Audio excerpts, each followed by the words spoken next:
August the 18th, 1942. The night was heavy and salt-thick as the Japanese destroyer Kagero cut through the black waters of the Solomon Sea. Her deck lights were dimmed, her engines throttled low to avoid Allied patrols. On the forward deck, Colonel Kiyonao Ichiki stood motionless beneath a slit of moonlight, his hand resting on the rail, his eyes fixed toward the dark outline of Guadalcanal. He was 36, proud, brilliant, and doomed by conviction. For months, Japan had lived in a fever dream of victory. From Pearl Harbor to Singapore, the Imperial Army had shattered every Western position it touched. The newspapers in Tokyo printed triumph in block letters. Soldiers whispered that the gods themselves had chosen Japan's destiny.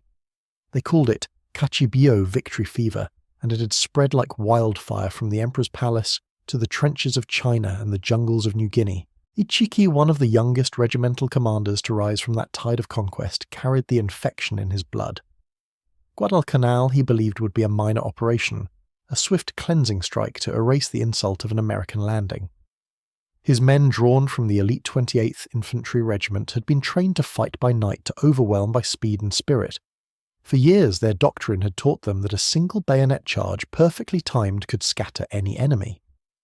The spirit of Bushido loyalty, courage, and the contempt for death was their compass. Their officers had led attacks in China where such tactics crushed undisciplined defenders. To Ichiki, the battle ahead would be no different. As the destroyers approached Taivu Point under the dark canopy of rain clouds, his adjutant knelt beside him with the latest aerial reconnaissance photos. Grainy images taken days earlier showed only a few scattered positions around Henderson Field, the newly captured American airstrip. The Imperial headquarters estimated no more than 3,000 US troops on the island, ill-equipped and demoralized. Ichiki's detachment numbered 9 or 17 of Japan's finest seasoned fighters, armed with 70 mm battalion guns and years of battlefield success. The math as he saw it was simple, but the math was wrong.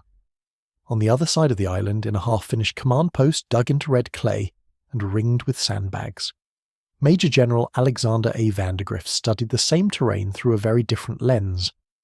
He was a slow-speaking Virginian with a civil engineer's patience and a soldier's instinct for timing. To him, Guadalcanal wasn't just jungle, it was a geometry problem. Every stream, every ridge, every narrow clearing could be measured, plotted, turned into a weapon. While Ichiki's men sailed toward glory, Vandergrift was turning war into mathematics. The Marines under his command, roughly 11,000 in total, were short on supplies, exhausted and isolated. The Navy had withdrawn under air attack, leaving them stranded with limited ammunition and no reinforcements in sight. Yet the general remained calm. He believed that precision, not numbers, would decide what came next. Around Henderson Field, he ordered his officers to survey the ground, like surveyors, not warriors. Lieutenant Colonel Edwin A. Pollock paced the eastern perimeter, noting that a narrow sand spit at the mouth of Alligator Creek was the only place large enough for an enemy force to cross at low tide. North lay open ocean a death trap. South lay dense jungle impassable for heavy movement. The creek mouth was the key. Any enemy attack from that direction would be forced into a funnel less than 50 yards wide. That observation, simple, precise, and invisible to the enemy, would soon become the cornerstone of a new kind of war. Back at sea, Ichiki's destroyers slowed as the coastline came into view. The faint glow of burning palm fronds marked where earlier reconnaissance parties had cleared landing space. At 01:30 hours, small boats splashed into the surf packed with soldiers whispering ancient battle songs. The waves hissed against their hulls like a warning. Once ashore, Ichiki told his adjutant, "We strike fast. The Americans are weak, they will flee before dawn." His tone carried the absolute conviction of a man who believed history obeyed willpower. He could not have known that the Americans he was marching to destroy had already mapped his approach, that the mouth of Alligator Creek was sighted, measured, and mathematically prepared to receive him. On the jungle ridge above Henderson Field, Vandergrift stood smoking in the dark, listening to the distant thunder of surf. He had been reading intelligence summaries all evening. Coastwatchers had confirmed Japanese landings near Taivu. Scouts reported radio intercepts describing a cleansing attack against the airfield. The general flicked his cigarette into the wet soil and said quietly to his operations officer, "They'll come by the creek. Let them." To his men the order seemed strange. Marine manuals taught engagement at maximum range, open fire, early, disrupt, suppress, advance. But Vandergrift's new plan broke every rule. The enemy would be allowed to come close, dangerously close, before the trap was sprung. To the general, it wasn't reckless, it was mathematics applied to murder. Across the sea, Ichiki's boats touched shore. The soldiers stepped onto the sand rifles, slung faces painted with charcoal, the moonlight glinting off bayonets. They were lean, confident, and eager to prove themselves after being denied glory at Midway. Behind them, the ocean rolled like dark glass, swallowing the last glimmer of the destroyers returning east. In their minds, victory was already written. But the island waited silent, humid, and exact. Every blade of grass, every rifle barrel, every range stake hammered into the soil along Alligator Creek was part of an invisible equation. And when Ichiki's detachment marched west toward Henderson Field, carrying the banner of Japan's invincible spirit, they were not marching into another conventional battle. They were marching into a calculation. A perfect, deadly proof written in geometry, discipline, and steel. Dawn had given Vandergrift only a thin ledger of time and a thicker stack of problems, too few, rifles thin, water rations, airplanes scarce and hungry for fuel. What he had plenty of, however, was attention to angles, to sight lines, to the awkward arithmetic of terrain. Where another commander might have seen Jungle Vandergrift and his staff saw axes, vectors, and bottlenecks, war to him could be measured. Lieutenant Colonel Edwin A. Pollock drew those measures by hand. He walked the eastern approaches to Henderson Field with a surveyor's eye, a pocket compass, and a small tin box of range stakes. At low tide, the mouth of Alligator Creek shrank to a narrow sand spit, no more than 50 yards of dry earth connecting the eastern bank to the western rise where Marines had dug in. The rest of the coastline offered no concealment. The jungle behind funneled movement into paths that behaved like riverbanks. Pollock marked those lines with certainty. The island had, for all its chaos, surrendered a single truth: whoever controlled the sandspit controlled the approach. That truth became a plan. Vandergrift's defensive idea was not romantic. It was architectural. He ordered fields of fire to be measured and fixed, not guessed. Each machine gun position was sighted with overlap, no dead space left for a human body to slip through. The men hammered in aiming stakes, carved notches into palms of trees, and recorded exact bearings on maps. The 11th Marines, Vandergrift's artillery arm, spent long daylight hours walking the eastern bank with forward observers, measuring distances in paces, marking compass azimuths, and pre-registering concentration points. Those coordinates were written on firing charts. They could be dialed in by name when sightless night and rain eliminated visual aiming. Aboard a battered map board in the fire direction centre, a corporal traced the route Ichiki's men would likely take. He called out coordinates, and a gunner transcribed them into the horizontal and vertical setting the big howitzers would use. Pre-registration turned night into daytime for the gunners. By the time enemy boots hit sand fuses, and sights would already be set for the exact square of beach they would have to cross. It was bureaucratic, mechanistic, and deadly precise. Another innovation was less elegant, but no less important: the choice of weapons. Marine crews manned the M1917A1 Browning, water-cooled, heavy, and obedient. To a novice, the gun looked cumbersome. To a trained crew, it was a lifeline. The water jacket wrapped the barrel in a bath that kept heat from building, which meant these guns could sustain high cyclic rates for long intervals, without the barrel warping or the crew tearing the weapon apart for replacement. In the darkness and humidity of Guadalcanal, where firefights could stretch and nerves fray, that sustained rate translated into uninterrupted fields of fire and fewer maintenance pauses. Air-cooled guns might roar with initial fury and then stutter when the barrel glazed. The M19-17s would keep singing. But the system's crown jewel was something uglier: the 37 mm M3 anti-tank gun, repurposed for close infantry defence and fed with the M2 canister round. The shell was literal in its intent, one case exploding into a cone of 122 steel pellets, a giant shotgun blast designed to shred men at 20 to 30 yards. At the proper range, the canister transformed a narrow crossing into a lethal sieve. It was less a weapon than a calculation. If you know the range, the dispersion, and the volume of fire coming behind you, you can predict the result. All of this depended on one human variable that could not be recorded on a chart discipline. Vandergrift's order would require every gunner, every corporal in a foxhole to hold fire while enemy silhouettes closed to the point where grenades could clear them. It read like a test of nerves. Marine doctrine traditionally emphasized meeting the enemy at range to fragment and harry. Here they were told to wait. The psychological burden of such waiting, the taste of breath, and the itch to squeeze off rounds was the price of the plan. This is why training in the days before Ichiki's arrival became ritual. Crews practiced traversing to pre-registered stakes in darkness, calling out bearings without looking, keeping fingers away from triggers until the command. Intelligence sealed the design. Without it, geometry is guesswork. Across the island, the Coastwatcher network, an unlikely lattice of radio men, plantation owners and islanders, worked like a nervous system. Among them was Jacob Vuza, a native Solomon Islander whose knowledge of trails and currents had already saved Marines and cursed him in equal measure. Vuza had been captured by the Japanese, tortured, and left for dead.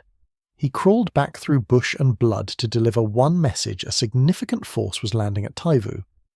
His warning, delivered in a hushed night meeting, gave Vandergrift the temporal window he needed: the information that Ichiki's men would move west along the coast and likely seek the creek ford. Vuza's intelligence made the map board actionable. It transformed contingency into timing.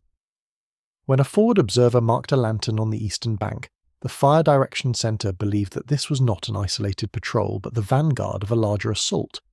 The pre-registered concentrations became not numbers on paper, but immediate solutions where the guns must speak when sight failed.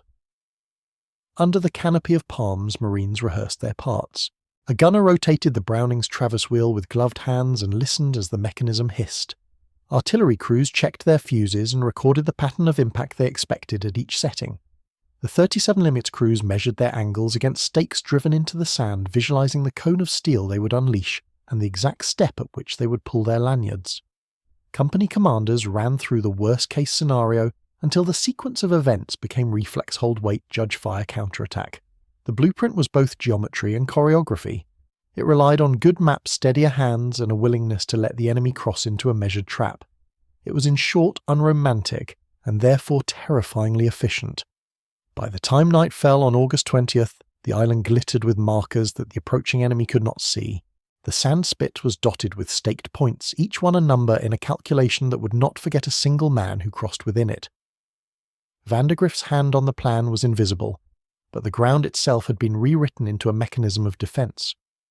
The jungle, which had once been thought to favor the attacker who could move through the undergrowth, had become the defender's ally, a topography that funneled human bodies into predicted lines and into a geometry designed to kill.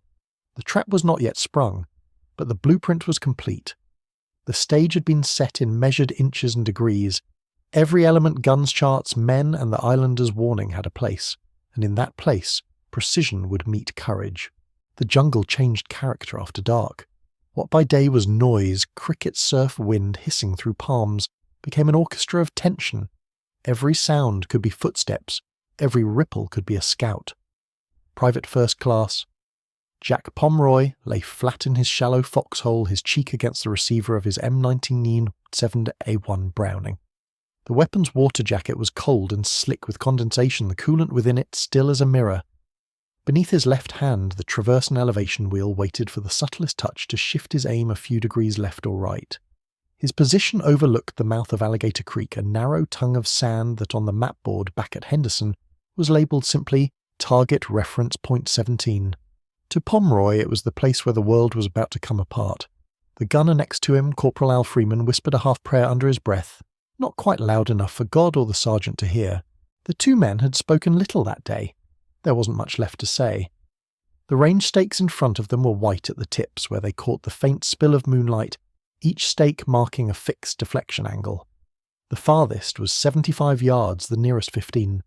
They had rehearsed this geometry until it replaced instinct. When the time came, they would fire by the math, not by the heart. That meant trusting numbers instead of fear. Each stake represented a pre-calculated setting for the Browning's traverse. If the lieutenant shouted Stake 2, Pomeroy would shift the gun's elevation to pre-measured tension, bring the barrel to 20 yards and fire a controlled burst exactly where the mathematics said the enemy would appear even if he couldn't see them. The Fire Direction Center had already aligned their mortars and artillery to those same reference points. It was as if the entire Marine line had been drawn with a compass, every weapon and arm of a single design. The men called it the grid, half in jest, half in awe. At 2:30 a.m, a gust of wind carried the scent of salt and wet earth. Then another smell, a faint oily one, reached them. Machine oil, Japanese Type 99 rifles. Pomeroy caught Freeman's eye. Both men knew what it meant. The enemy was close enough for the wind to betray them. Time stretched thin. The darkness had weight. Far across the creek there was the faint splash of something heavy, entering shallow water, then the murmur of men wading, voices half swallowed by the surf. The Japanese soldiers moved carefully, almost confidently. Their officers had drilled them in night-fighting, silent approach, final rush bayonets gleaming at the first light of dawn. The Marines listened to their approach as if to a heartbeat. Splash. Pause. Splash. The rhythm was hypnotic. It grew louder. In the foxhole, Freeman's fingers twitched on the trigger. Pomeroy could feel his own pulse beating in the metal under his chin. Every training instinct screamed, "Fire now! Don't wait!" But the general's order was carved into their minds. "Hold until they're close enough to throw grenades. Let them walk into the range cards," Pomeroy whispered. 20 yards. Freeman nodded, eyes fixed forward. A shadow crossed the sand spit, then another, then a dozen. Silhouettes against the pale surf rifles held high.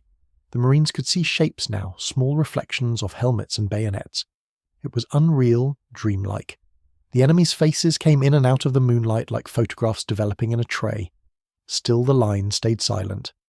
The Browning's water jacket thrummed faintly in Pomeroy's hands, the weapon's mass a strange comfort. He had filled it earlier with creek water, muddy lukewarm, and the improvised coolant would do its job. The weapon could fire hundreds of rounds without choking, provided he kept his bursts short. The trick their instructor said was to let the barrel breathe 5 seconds on, 2 seconds off like a heartbeat. Out in the darkness, a Japanese officer whispered something harsh. The soldiers began to jog now, their boots sucking at the wet sand. 15 yards. 10. Pomeroy could see one man's mouth open in a yell that hadn't yet reached his ears. He found his thumb resting on the aiming stake, tracing the notch he had carved earlier with his knife. The wood was smooth from repetition. This was where he would fire. The exact deflection angle, the range, the target reference point the artillery had charted by daylight. Freeman hissed through his teeth. Now Pomeroy shook his head. Wait. A grenade clinked on a rock somewhere out front, a dry metallic sound that seemed to echo for miles, and then faint but unmistakable the voice of Lieutenant Colonel Pollock came through the line's field phones. 2 words, calm and absolute: stand by. The Japanese were within grenade range now, too close for comfort, too late for retreat. The surf hissed around their legs, turning red with reflection, from tracer rounds not yet fired. Pomeroy drew in a slow breath. The metallic tang of sweat mixed with gun oil and jungle mould. He leaned into the stock, pressing his eye to the rear sight, the bead already centered on the second stake.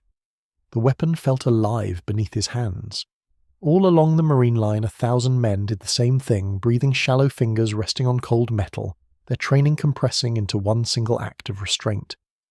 Freeman mouthed a final word. Pomeroy didn't catch it. Maybe mother, maybe math. At that precise moment, the world was balanced on a trigger. The Marines waited at 20 yards, hearts beating against doctrine, every instinct screaming to break silence. And the night-thick, waiting electric held its breath with them. The word came like the snap of a fault line. Fire. The command raced down the line like electricity past man to man, gun to gun, until the jungle itself seemed to exhale flame. The first 37mm M3s opened up their barrels, kicking backward with sharp metallic barks. The M2 canister rounds exploded across the narrow sand spit like the swing of a god's scythe. Each shell burst into a cone of 122 steel balls, each no larger than a pea, but travelling faster than sound. At 20 yards, the spread covered an arc nearly 30 feet wide. Within that fan, everything living ceased to move. Japanese soldiers advancing in tight columns never saw it coming. The lead ranks vanished in an instant. Men lifted off their feet, their rifles snapping in half their bodies, hurled backward into the surf. Behind them, the second wave stumbled over what had become a wall of flesh. The Marines watched through their sights as geometry turned into destruction. Then the Brownings began their work.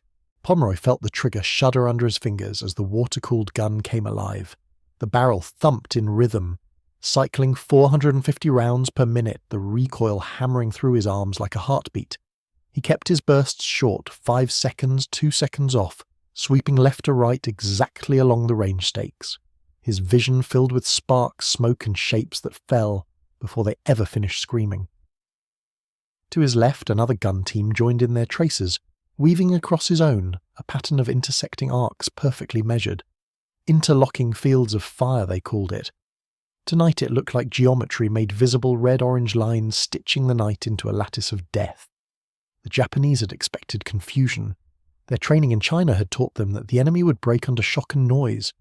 For years they had drilled night assaults as rituals of willpower silence, until contact then a violent rush with rifles and bayonets. In China it had worked poorly. Armed defenders broke and ran when faced with that hurricane of courage. But courage was meaningless against mathematics. Here every step forward shortened the distance between a man and a pre-calculated point of impact. The Marines weren't guessing, they were executing equations. The canister rounds continued to detonate in overlapping bursts, their steel balls ricocheting off helmets, cutting through brush, punching holes through flesh with the precision of clockwork. At 20 yards, the pellets still carried enough energy to pierce a human skull cleanly. At 30, they tore limbs apart.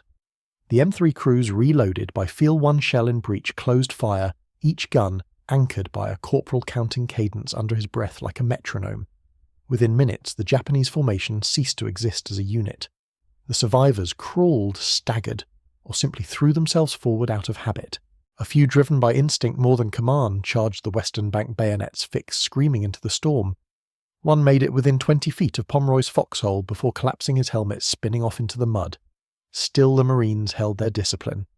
When a section of the line began to run low on ammunition, runners appeared like ghosts, barefoot, crouched low, dragging ammo boxes through the muck, whispering range numbers as they passed. Every motion followed procedure, short bursts, barrel checks, cooling water topped up from canteens. The plan left no space for panic. And yet panic had found the other side.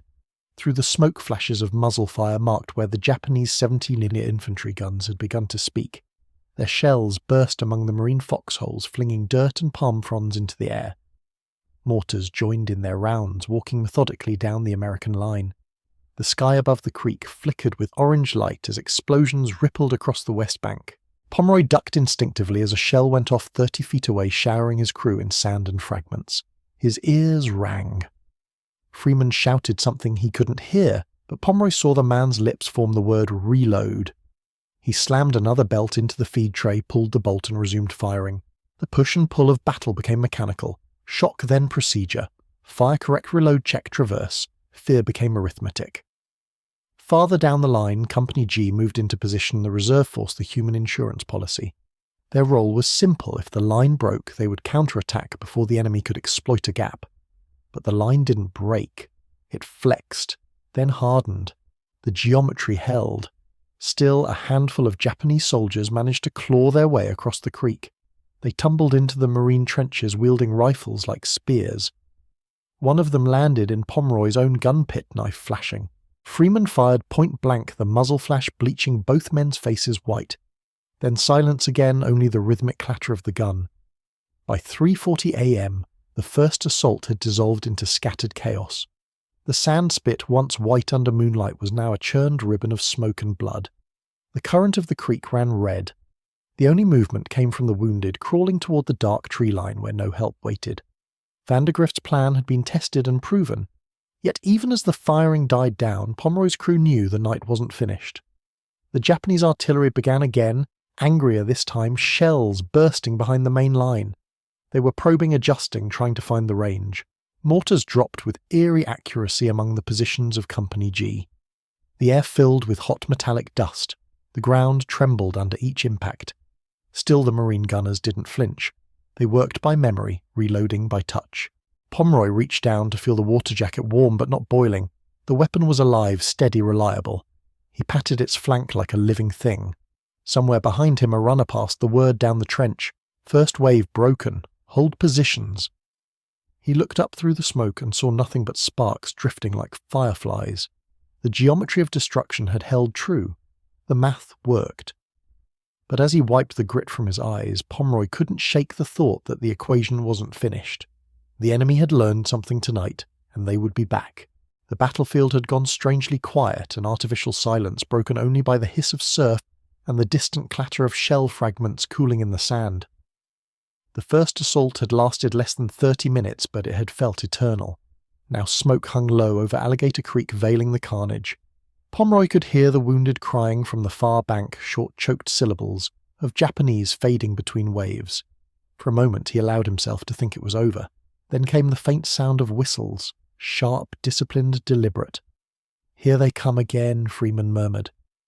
The shapes reappeared, this time in formation.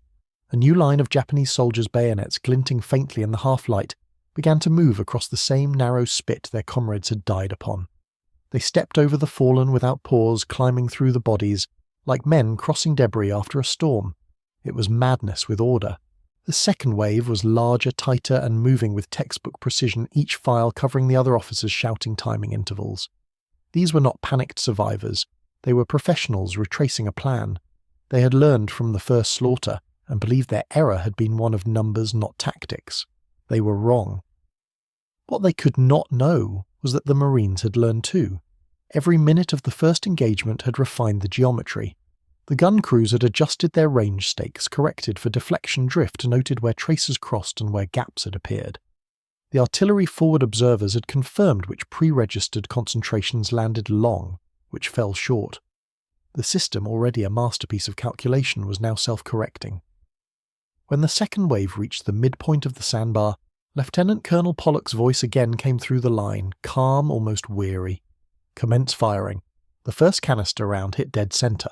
The 37mm guns fired in pairs, now their gunners operating in a rhythm perfected by the first assault. The shells erupted with mechanical precision, each explosion sweeping the sandspit like a broom of steel. Pellets tore through men, through rifles, through sandbags carried as makeshift shields. The Japanese ranks wavered, then broke into chaotic motion. As bodies fell in heaps, their formation shattered before momentum could build. The M19 Wasevant and A1 Brownings opened next each gun, picking up where the other left off. Pomeroy and Freeman worked in unison, short bursts 3 seconds each sweeping through the left sector. The tracers skipped low across the sand, slicing through smoke like orange threads. Further down the line, other crews joined in the overlapping fires, weaving a luminous net. The interlocking arcs converged perfectly this time, no dead ground left untouched. Through the confusion, the few surviving Japanese officers tried to rally their men, waving swords, shouting orders. But the sandbar had become a calculus of death, every point pre-registered, every angle plotted. For each step forward, the Marines had already dialed a response. At the far edge of the creek, artillery began to speak again. Pre-registered shells from the 11th Marines howled overhead, landing on the eastern bank where the next assault elements were forming. The explosions lit the jungle in strobing bursts, green palms, white sand, red silhouettes.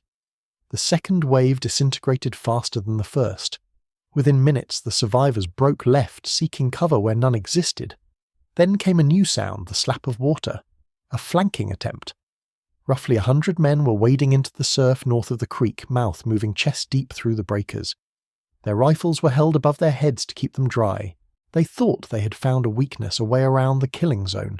In theory it was clever. In practice it was suicide. Pomeroy saw them, first dark shapes against the phosphorescent foam.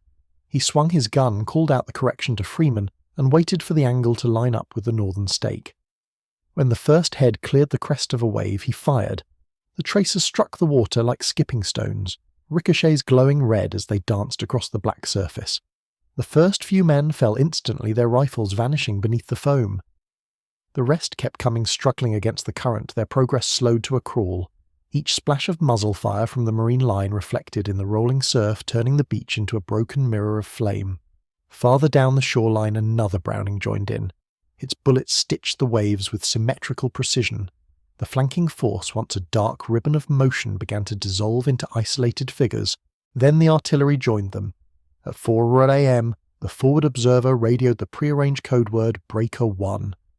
Within seconds, the 75mm howitzers of the 11th Marines adjusted elevation and began to fire into the surf. The first shell landed among the waders with a geyser of water and shrapnel. The second bracketed them. The third landed squarely in the centre of their formation. For a brief moment, the sea itself seemed to erupt.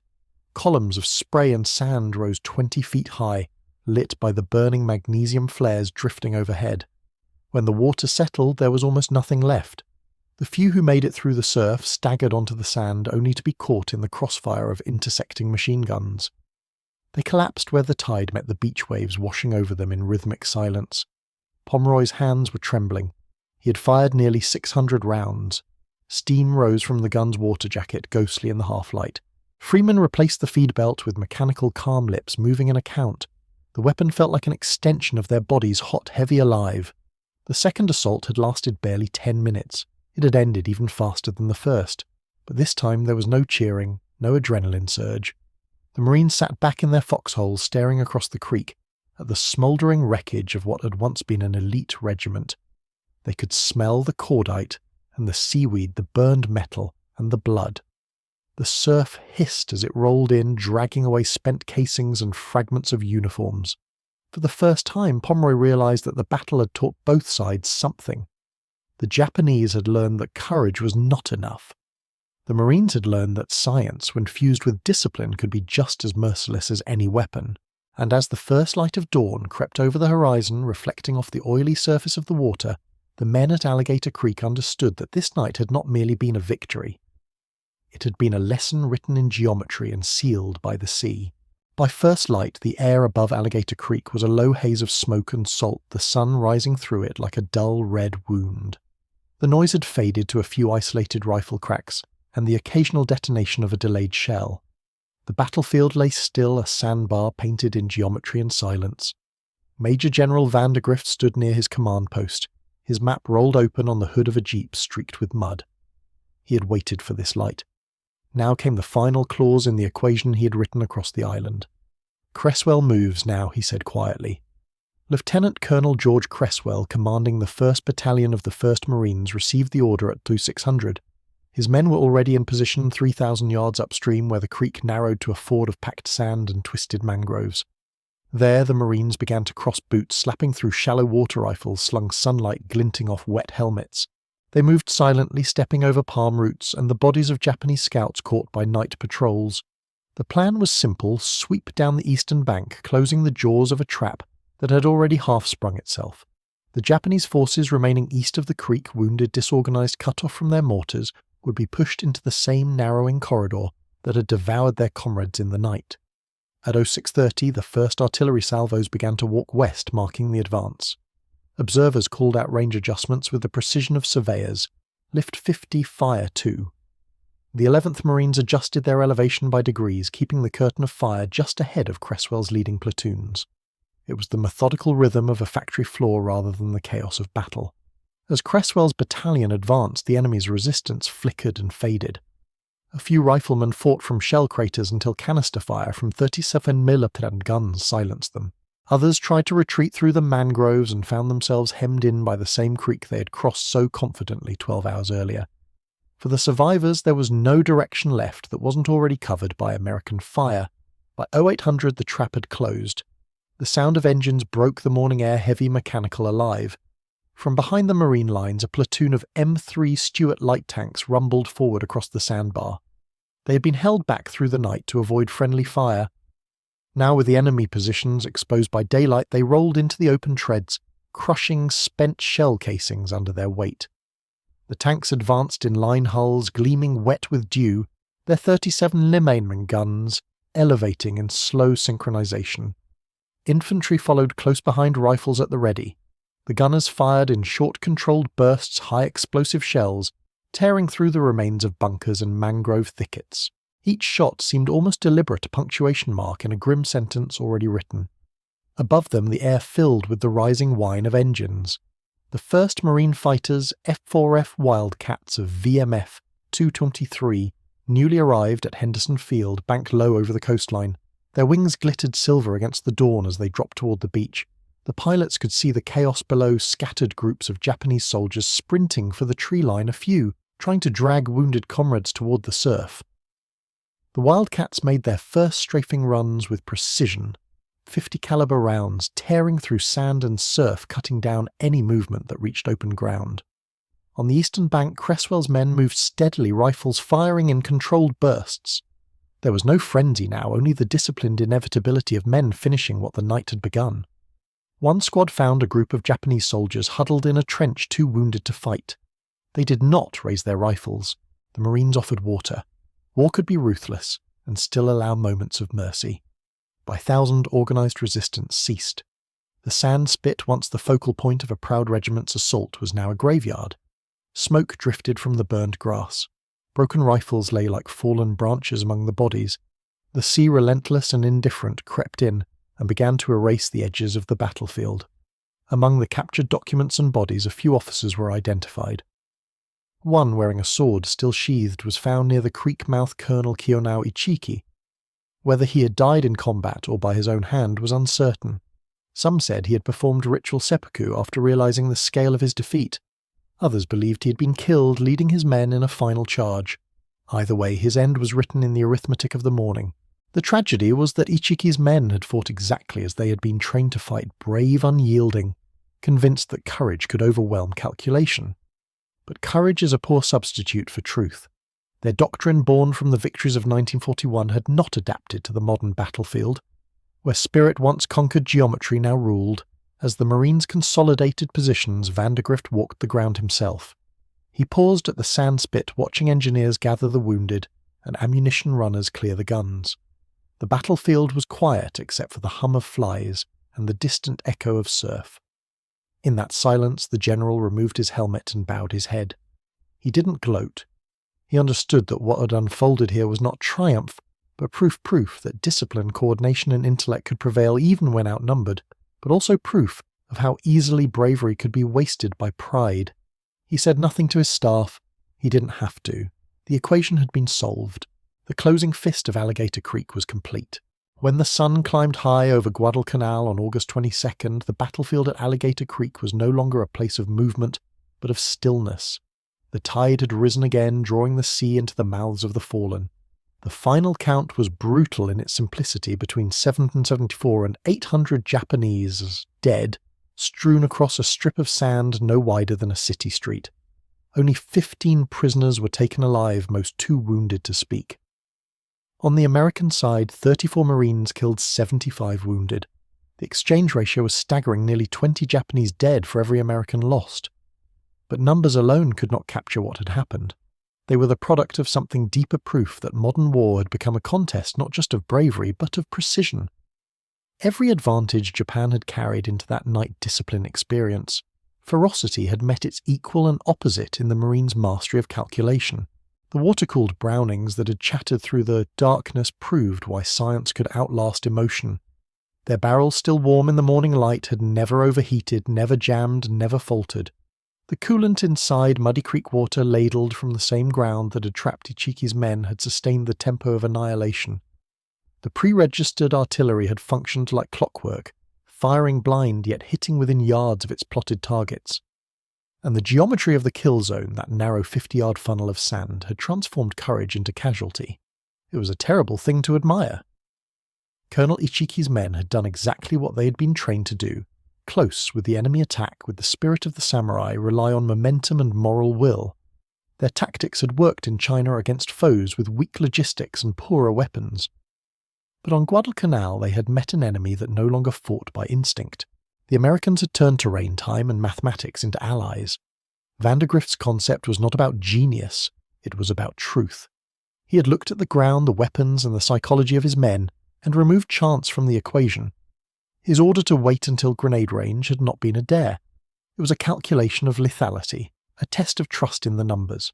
The courage required was not to attack, but to wait to hold one's fire as death approached. It was a different kind of bravery, quieter, colder, more enduring. Weeks later, the proof repeated itself. At Edson's Ridge between September 12th and 14th, another Japanese assault crashed against prepared Marine positions. This time, nearly 3,000 soldiers under Major General Kiyotake Kawaguchi attacked the hill guarding Henderson Field. Again they relied on night tactics and the myth of invincible spirit. Again, pre-registered artillery, interlocking fires, and disciplined restraint held the line. By dawn of the 14th, more than 800 Japanese dead lay along the ridge, while American casualties remained under 100. The same geometry, the same lesson. Across the Pacific, that formula would echo on Tarawa, on Saipan, on Iwo Jima. Every island taught the same truth that courage alone could not breach a defensive system rooted in preparation, communication, and precision. Warfare was no longer a contest of wills, but a system of logistics and information. And yet within that system, humanity endured. As the Marines policed the battlefield at Alligator Creek, Private Pomeroy lingered by his gun. The M19-117A1 Browning sat silent, its water jacket still warm, faintly steaming in the humid air. He reached out and placed his palm against the metal. It was smooth and solid, as if the weapon itself still breathed. The mud around his foxhole was littered with spent brass thousands of casings, glinting like dull gold in the morning light. He thought of the hours he had spent gripping that same gun finger poised waiting for the command to fire. The hardest part had never been the shooting. It had been the waiting. Vandergrift's headquarters sent word that Ichiki's detachment had been annihilated.